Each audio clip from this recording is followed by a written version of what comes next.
नमस्कार दोस्तों, आप सभी का स्वागत है हमारे इस YouTube channel Shaurya coaching centre में। जी हाँ दोस्तों, एक बार फिर से हम आपके सामने इंग्लिश ग्रामर से संबंधित वीडियो लेकर के आए हैं। इसमें आपको फर्स्ट, सेकंड और थर्ड पर्सन के बारे में जिक्र करेंगे और अदर वीडियो की लिंक हमारे डिस्क्रिप्शन बॉक्स में दी गई है।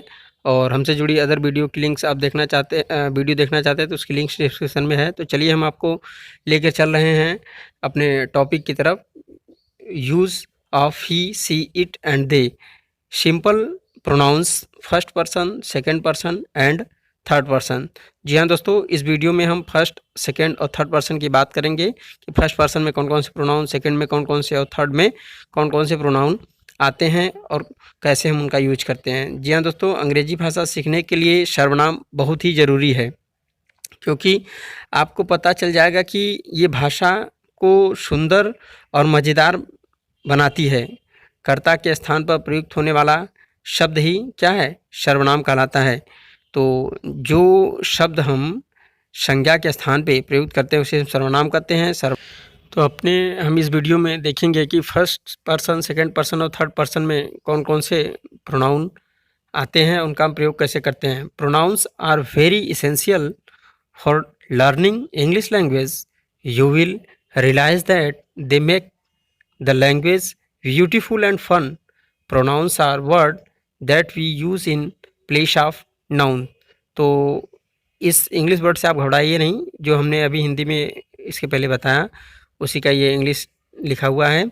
तो इसमें बहुत ज़्यादा दिमाग लगाने की चीज़ नहीं है। ध्यान देने वाली बात ये है जो हम अभी आपको नेक्स्ट स्लाइड में बताने जा रहे हैं। तो इसको ध्यान से देखिएगा कि हम कैसे कैसे बता रहे हैं और कैसे कैसे इनका प्रयोग करना है। सर्वनाम एक वाक्य में क्रिया का कर्ता या ऑब्जेक्ट होता है।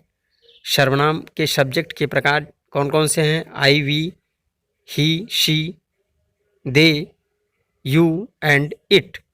प्रोनाउंस कैन बी सब्जेक्ट और object of the verbs in a sentence. Subject from the pronouns are I, we, he, she, it, they etcetera.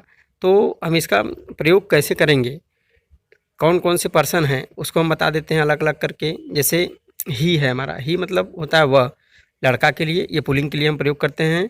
ही शब्द का प्रयोग एक लड़के या एक पुरुष के लिए किया जाता है। यह एक वचन सर्वनाम है, जैसे वह मेरा भाई है। The pronoun he is use to refer to a boy और a man. It is singular meaning referring to one person. Example, he is my brother. जैसे कि ऊपर देखिए आप उदाहरण में लिखा हुआ है वह मेरा भाई है, उसका ट्रांसलेशन नीचे इंग्लिश में है, ही इज़ माई ब्रदर। तो वो मेरा भाई है। तो यहाँ पे ये ही जो है यहाँ पे प्रोनाउन की तरह प्रयोग हुआ है। जैसे मैं कहूँ कि राहुल मेरा भाई है, तो यहाँ पे राहुल को इंडिकेट करने के लिए वह शब्द भी हम प्रयोग कर सकते हैं कि वह मेरा भाई है। तो यहाँ पे नाउन की जगह पे ही आया तो ये प्रोनाउन हो गया। तो इसी तरीके से ही के बाद हम आपको ले चलते हैं नेक्स्ट स्लाइड सी की तरफ, जिसे का अर्थ होता है वह। यह भी लड़की के लिए ही प्रयुक्त होता है। शी शब्द का प्रयोग एक लड़की या एक स्त्री के लिए किया जाता है। यह भी एक वचन सर्वनाम है। जैसे वह मेरी बहन है। The pronoun she is use to refer to a girl or a woman. It is singular meaning referring to one person. Example, she is my sister. तो ये ही और शी, इट, दे, ये जो देख रहे हैं ये आपके थर्ड पर्सन के अंतर्गत आने वाले सर्वनाम हैं। तो आपने ही के बारे में देख लिया, उसके बाद हमने शी के बारे में बताया, जिससे ही जो है ही का भी अर्थ वह होता है और सी का भी अर्थ वह होता है। लेकिन ही जो है पुल्लिंग के लिए हम पुरुष जाति के लिए प्रयोग करते हैं और सी का अर्थ वहीं पे हम स्त्री जाति के लिए प्रयोग करते हैं, लेकिन दोनों का अर्थ वह ही होता है। और ही, सी, इट और दे ये थर्ड पर्सन के अंतर्गत आने वाले पर्सनल प्रोनाउन हैं। इसके बाद हम आपको शी के बाद नेक्स्ट स्लाइड में हम आपको दे के बारे में बताएंगे। दे का अर्थ होता है वे।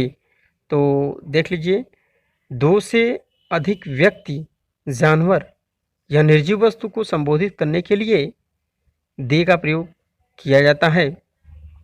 शब्द दे तीनों सर्वनाम शब्द ही शी और इट का बहुवचन है।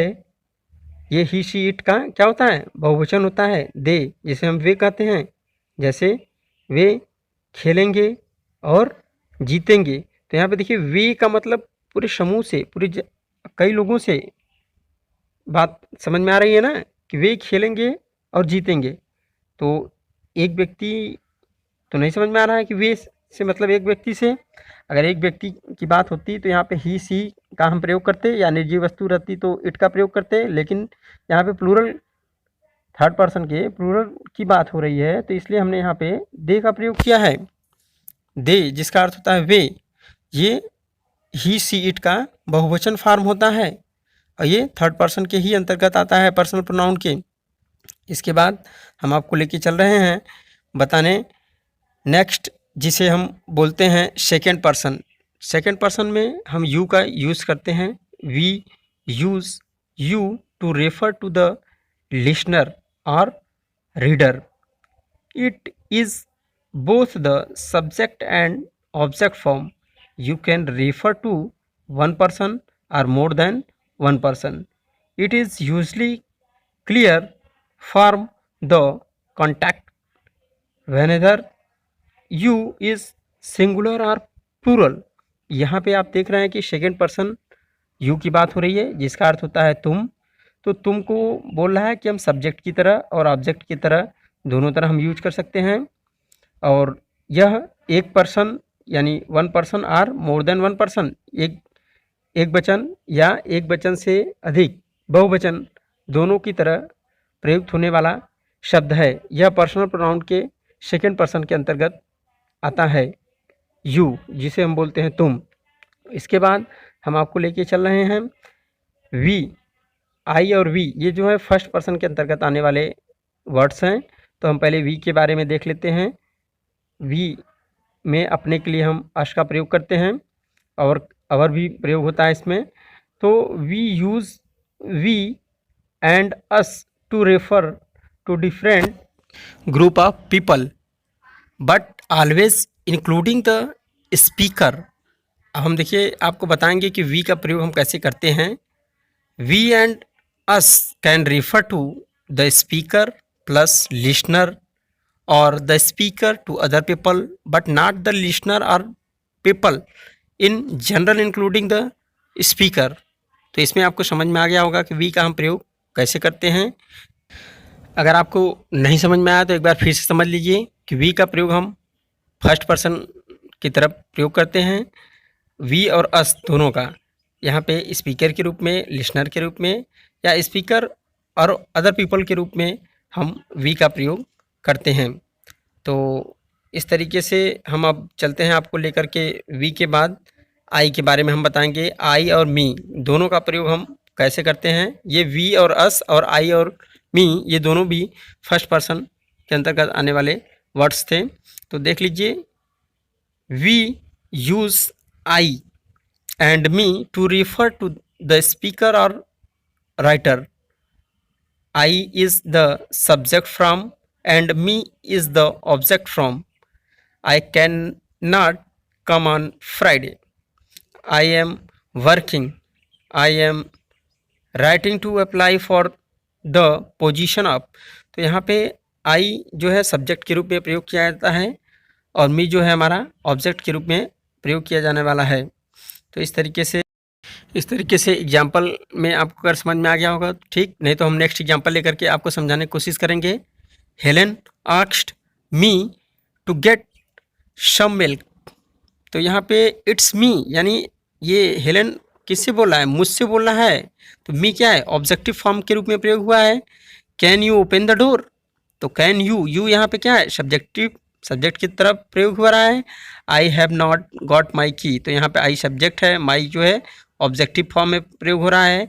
इट इज़ आई, तो यहाँ पे देखिए आई क्या है? सब्जेक्ट के रूप में ही प्रयोग हो रहा है। Is not often used, it is very formal. तो आई जो है हमारा वो सब्जेक्टिव रूप में प्रयोग होता है और मी जो है आई का ही फॉर्म है, लेकिन मी को हम ऑब्जेक्टिव फॉर्म के रूप में प्रयोग करते हैं। तो इसमें आई और वी के बारे में समझ में आ गया। अब हम आपको अपना अपनी के लिए बताने जा रहे हैं इस स्लाइड में। अपना अपनी या अपने के अर्थ में आई के साथ माई, वी के साथ अवर और यू के साथ योर, दाऊ के साथ दाई, ही के साथ हिज और शी के साथ हर, दे के साथ देयर तथा इट के साथ इट्स का प्रयोग होता है। आधुनिक युग में दाऊ का प्रयोग बहुत कम होने लगा है। मॉडर्न इंग्लिश लैंग्वेज में अब दाऊ का ही प्रयोग बहुत ही कम होता है, कम जगहों पे यूज होता है, दिखाई देता है। अधिकांशतः हम यू का ही प्रयोग करते हैं। तो इस तरीके से आई और वी फर्स्ट पर्सन में, यू सेकंड पर्सन में और ही, सी, इट, दे ये थर्ड पर्सन के प्रोनाउंस थे, जिनके बारे में आप अच्छे से समझ लिए, जान लिए। Thanks for watching this video. Please like, share and subscribe my channel Shaurya coaching centre. जी हाँ दोस्तों, यह एक एजुकेशनल चैनल है शौर्य कोचिंग सेंटर का, जिसमें आपको बहुत सारी जानकारियाँ दी जाती हैं। अगर आप हमारे चैनल पर नए हैं तो हमारे चैनल को सब्सक्राइब भी कर दीजिएगा, लाइक कर दीजिएगा और अपने दोस्तों में शेयर भी।